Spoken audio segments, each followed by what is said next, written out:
పట్టిన తర్వాత ఒక బౌల్లో కొంచెం పిండి తీసుకొని ఇలా చేత్తో రౌండ్గా చేసుకోవాలండి, చపాతీ ముద్దలాగా. ఒక కవర్ తీసుకొని దాని మీద ఆయిల్ కొంచెం అప్లై చేసుకొని ఇలా చేత్తో చిన్నగా ప్రెస్ చేసుకోవాలి.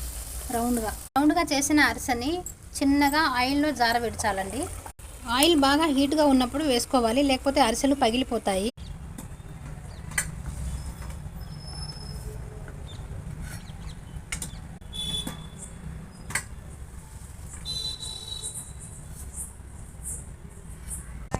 అరిసెలన్నీ అయిపోయిన తర్వాత ఇలా పేపర్ మీద కొంచెం సేపు ఆరేయండి. తర్వాత ఏదైనా డబ్బాలోకి స్టోర్ చేసుకోండి. చూసారు కదండి అరిసెలు ఎలా చేసామో. మీరు కూడా ఇంట్లో ట్రై చేయండి. మీకు ఏమైనా డౌట్స్ ఉంటే నాకు కామెంట్స్లో పెట్టండి, నేను రిప్లై ఇస్తాను. ఇప్పుడు నేను టేస్ట్ చేస్తున్నాను. అరిసెలు టేస్ట్ అయితే సూపర్ అండి. మీరు కూడా ఒకసారి ట్రై చేయండి. వీడియో నచ్చితే లైక్ చేయండి ఫ్రెండ్స్. Thank you.